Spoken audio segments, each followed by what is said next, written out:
El archivo Blomberg se inició en el año 2000 tímidamente.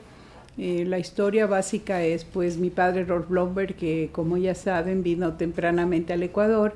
Fue un viajero incansable que le gustaba mucho retratar y tomar notas y transmitir todas sus vivencias. También estuvo en Indonesia, en Egipto, en Brasil, en Perú, pero tal vez el país más importante para él después de Suecia fue el Ecuador.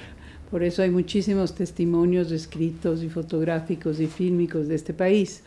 Yo era muy cercana a mi padre y sus últimos años, ya un poco de vejez, empecé a actuar casi como una secretaria de él.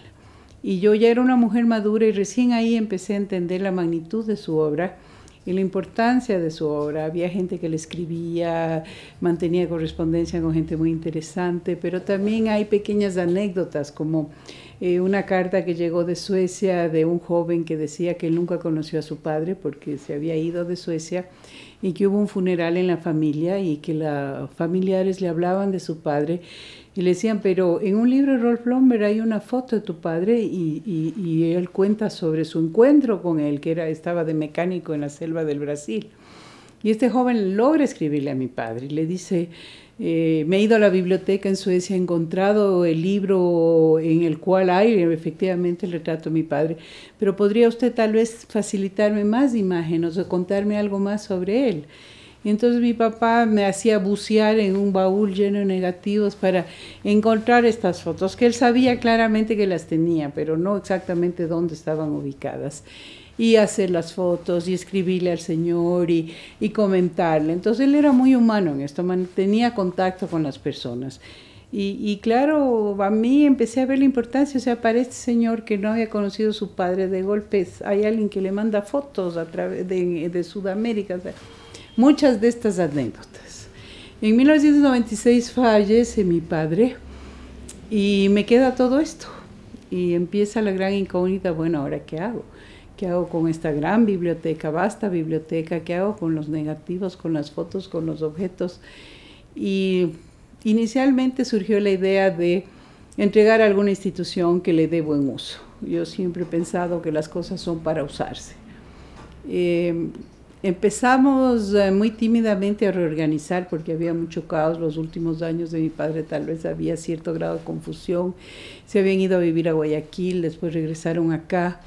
Entonces ahí es que contacté con unos jóvenes en esa época, Fabián y Marinés, que gentilmente empezaron a trabajar.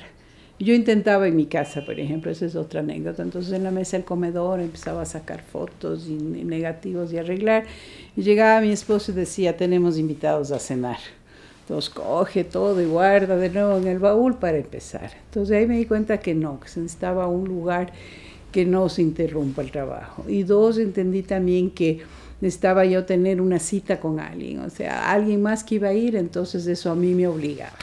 Entonces así empezamos a clasificar, medio sin rumbo fijo, más que esto hay que ordenar, limpiar y catalogar y saber lo que hay.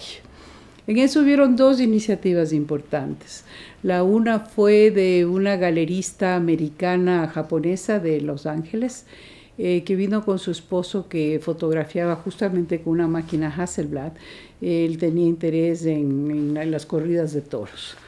Entonces, de alguna forma llegó a enterarse que aquí había un archivo de un sueco que usaba esta máquina Hasselblad y quiso ver. Entonces, se la recibió y para mi gran sorpresa plantea una muestra fotográfica en Los Ángeles. Entonces, yo hacía esto más por amor a mi padre, todavía no vislumbraba la importancia estética o de información para este país o para otros países de su obra. Entonces acepté, me pareció muy interesante, se hizo una curaduría, con algo de esfuerzo se logró ir a Los Ángeles. Yo pensé que se iba a vender la exposición muchas veces porque se podía hacer más copias. No se vendió ni una sola foto, pero fue una gran experiencia. Entonces ahí fue el primer toque de que sí, a otra gente aprecia y este trabajo es importante. No es solo tu papito, sino es un señor Rolf Blomberg, ¿no? Al regresar de esto me encuentro casualmente con la directora del Museo de la Ciudad de Quito, en esa época María del Carmen Carrió, Memé de Carrió, Y ella plantea, dice, hagamos una exposición sobre tus padres, porque mi madre era Araceli Gilbert, también una importante artista de arte abstracto en el Ecuador. Y aceptamos la idea y ahí el archivo empieza a trabajar más. Digo el archivo, todavía no éramos una entidad, sino que era un grupo. Siempre le llamamos el archivo. Vamos al archivo, nos vemos en el archivo. Fueron 10 meses de trabajo, de investigación, de producción, sumamente agradables, mucho trabajo fuerte, pero yo creo que eso nos unió mucho y empezamos cada vez más a entender, y yo trabajaba en otras cosas, yo nunca he sido ni fotógrafo ni esto, pero me gustó muchísimo. Y también ya estoy en una edad semijubilada, entonces es perfecto hacer lo que a uno le gusta. Entonces, ahí se hizo esta exposición que inicialmente era como, la idea de ellos era recrear el ambiente de Rolf y Araceli. Pero viendo la magnitud que había de objetos y de todo, se llegó a hacer una exposición que ocupó todas las salas temporales del museo. Se mostró documentales, se mostró fotografía, se contó la vida de los personajes, se mostró cuadros de Araceli, joyas de Araceli, o sea, fue una mega exposición y que fue altamente visitada y fue muy especial. Para mí fue interesante también porque fue un proceso de desprenderme. O sea, uno siempre se siente un poco intruso, aunque sean tus padres, hasta qué punto tú tienes derecho a leer sus cartas, a hojear, a escoger cosas. Yo me cuestionaba, por ejemplo, la idea era que sea un poco lúdica esta muestra. Entonces Blomberg descubrió el sapo más grande del mundo, que se llama Bufo blombergi. Entonces, entre las ideas que surgieron, se hizo un origami para que cuando lleguen los niños al museo, se les daba esta hojita y doblando el acorde se creaba un sapito. Pero en el lomo del sapito pusimos un cuadro de Araceli. Entonces, la noche que diseñábamos esto, era una tarde, ya 5:30 de la tarde, cayó una terrible tormenta con rayos. Y yo decía, es de Araceli, que dice, ¿cómo se atreven a poner un cuadro mío en el lomo de un sapo?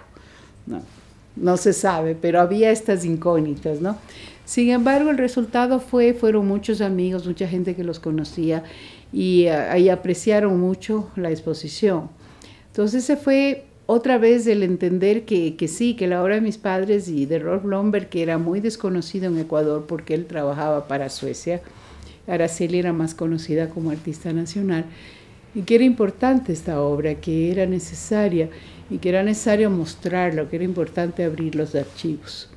Entonces, y además, como les digo, a mí ya me gustó muchísimo la gente que conocía, la gente, fue un trabajo. Entonces, se empezó a buscar apoyos. Entonces escribía, por ejemplo, a la Fundación Hasselblad, así, para eso. Y todos nos negaban. Entonces yo pensé en un momento dado que tal vez era una figura media extraña, ¿no? Que la hijita de Rolf Blomberg, que vive en Sudamérica, pide ayuda a Suecia, ¿no? Entonces dije, no, esto tiene que ser ya algo mucho más formal, y ya se formó el Archivo Blomberg como una fundación cultural sin fines de lucro, con estatutos, con regulaciones. Obviamente el objetivo principal del archivo es primero preservar la obra, organizarla, limpiarla, cuidarla, después luego promover la obra, obviamente, porque tú puedes tener maravillas, pero si nadie las ve, no valen, ¿no? A mí me preguntan a veces, ¿tú cómo valorizas del archivo las fotografías? Le digo, si nadie las ve, no valen nada. No, es en cuanto se pueda lograr un acceso, ahí es cuando las cosas cobran valor. Entonces sí, por eso la política del archivo es puertas abiertas. Tenemos una gran limitación de espacio, como ustedes ya se han dado cuenta, de horario. Este archivo se financia personalmente o trata de ser autosuficiente, entonces eso hace que nuestro horario sea muy restringido.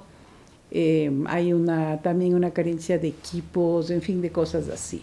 Pero hacemos lo que mejor podemos, el archivo está, como digo, puertas abiertas para venir.